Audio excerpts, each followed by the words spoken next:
Welcome to this next lecture. This one deals again with a series resistive circuit. However, instead of just having one resistor, we're now going to have two. There's a couple more calculations to deal with this one, and hopefully you've already got a grounding in Ohm's law a little bit now, so this one shouldn't be too difficult to grasp. So let's get into the first circuit.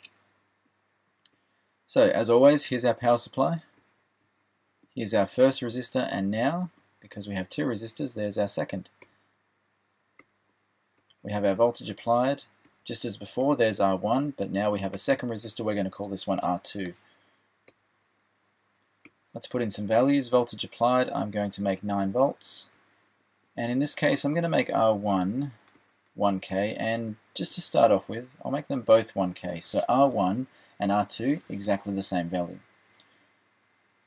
If we have a look at how the current will flow, it goes from negative to positive due to the electrons moving about that way in our circuit.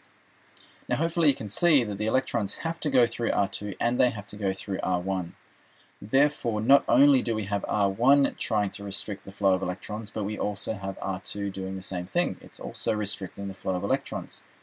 Therefore, we can figure out what's called the total resistance of the circuit. In this case, we just add R1 and R2 together to get the total resistance. So that's going to be our first calculation. RT, which stands for total resistance, equals R1 plus R2. Put in some values here. R1 is 1K ohm, R2 is also 1K ohm. The total resistance therefore becomes 2K. Now what we could do here is, this is what our circuit looks like, however we've just figured out the total resistance of those two put together is 2K. Therefore we could draw up what's called an equivalent circuit by putting in a power supply. Voltage applied, make it the same, 9 volts. And this one over here, I'm going to call R and then brackets 1, 2 to show that it's a combination of R1, R2 put together. Or we could call it RT. Now the value of that is 2K. So what we can now do with this is, if we have a look at the current going through here, and of course we haven't done the calculation yet, but the current flow in this circuit over here with one single 2K resistor is going to be exactly the same amount of current flow that we would get in this one with two 1K resistors. Exactly the same thing. And we'll use this equivalent circuit quite a bit especially when we get into series and parallel circuits which are combined together. So that'll be something that'll be very handy for you. In fact, let's just put that in its own box. Okay, next thing. We want to find out what is the total current in the circuit. So total current is going to be the voltage applied divided by the total resistance. So now we don't just have one single resistor, there's multiple, there's two. So what we need to do is we first need to figure out what is the total resistance of this circuit as a whole, as in what is the total resistance that this 9 volt power supply feels. Once we figure that out, then we can get total current. Voltage applied is 9 volts, resistance total is 2K ohms. Let's bring up our calculator.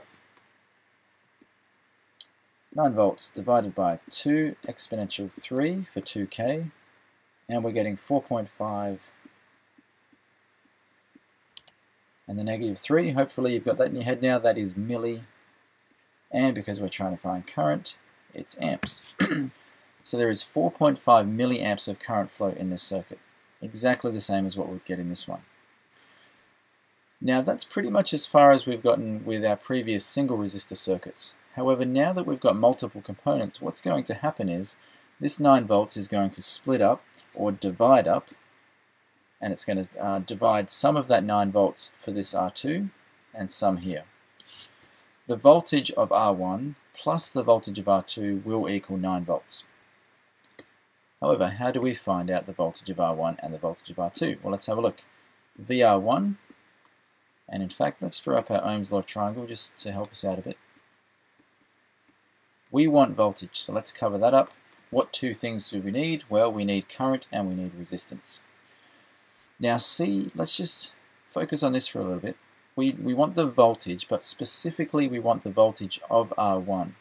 So when we're talking about current and resistance, it needs to be the current going through R1 and the resistance of R1. So we're not talking about total resistance here, we're talking specifically about the resistance of R1. So VR1 is going to be the current going through R1 multiplied by the resistance of R1. How much current is going through R1 though? Well, let's look back at our circuit. The electrons leave the negative terminal, they flow through R2, they flow through R1, and they get to the positive terminal. It doesn't matter where we check how much current flow is going in this circuit, it's always going to be the 4.5 milliamps that we checked or that we calculated before.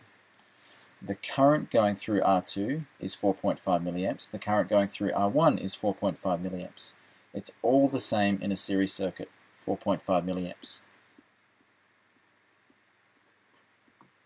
What is the value of R1? Well, it's right here, it's 1K. Let's bring up our calculator. Move this out of the way so we can see it. So we've got 4.5 milli, so exponential negative 3, multiplied by 1K, so 1 exponential 3, and we get 4.5 volts. So the voltage across this guy of that 9 volts, he's getting 4.5. Now, perhaps you can see that there is perhaps two ways that we could figure out the voltage across R2. The first way would just be to do exactly what we did for R1. So VR2 equals the current going through R2 multiplied by the resistance of R2. Again, it's a series circuit. The current through every component is exactly the same. In this case, 4.5 milliamps. So 4.5 milliamps multiplied by the value of R2, which is 1K. Again, I'll do the calculator just so we do it all properly, but 4.5 milliamps exponential negative 3 multiplied by 1K, so 1 exponential 3, there's our 4.5 again. So 4.5 volts dropped across this resistor, 4.5 volts dropped across this resistor, 4.5 plus 4.5 is 9 volts, our power supply voltage. Now, I was saying that there's another way that we could figure out what this voltage would be across R2. Now, if we have 9 volts total, and we know that 9 volts is going to get split up between R1 and R2, and we've already found out what R1 is, hopefully you can see that in order to get R2, we just need to go voltage applied minus VR1. Sorry, I should write up here VR2 equals. So the voltage across R2 equals the voltage applied, 9 volts, minus VR1, 4.5 volts, equals 4.5 volts. So I guess that's the great thing with, well, maths. There's multiple ways of achieving exactly the same thing. If we had figured out what VR2 was first, we could do 9 volts take away VR2, and we would get VR1. Now, just quickly, let's just do another circuit, just so you can see what happens if these resistor values were different. So we're going to do all the same sort of things here. So we'll draw up a circuit, 1 resistor and 2. And this time we will, actually I'll leave the power supply the same, so voltage applied, let's leave it at 9 volts. R1, let's leave it at 1K, however, for R2, let's just double it to 2K.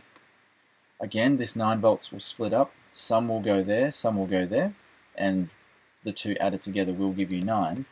However, now we've got different resistor values, they will not have the same amount of voltage each.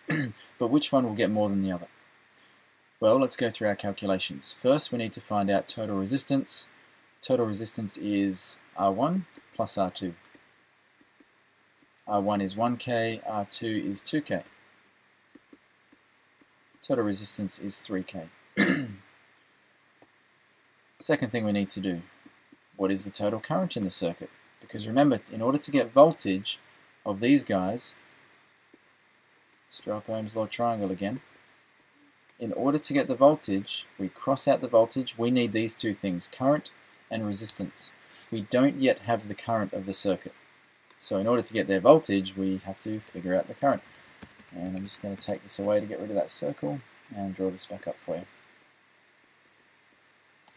So we're always going to follow this same convention. Figure out total resistance, then get total current, and from there we can start to get our individual voltages. So total current is going to be voltage divided by resistance. So voltage applied divided by RT. 9 volts divided by 3K. Let's bring up our calculator to make sure we do this properly.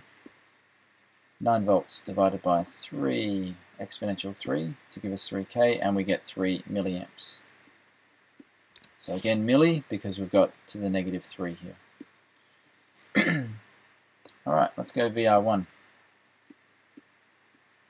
So we specifically want the voltage of resistor 1, so we have to focus in on resistor 1. To get voltage, we need current of resistor 1 multiplied by resistor 1. So current through R1 multiplied by the value of R1. It's a series circuit, therefore the current through here is all the same, and we just calculated that to be 3 milliamps.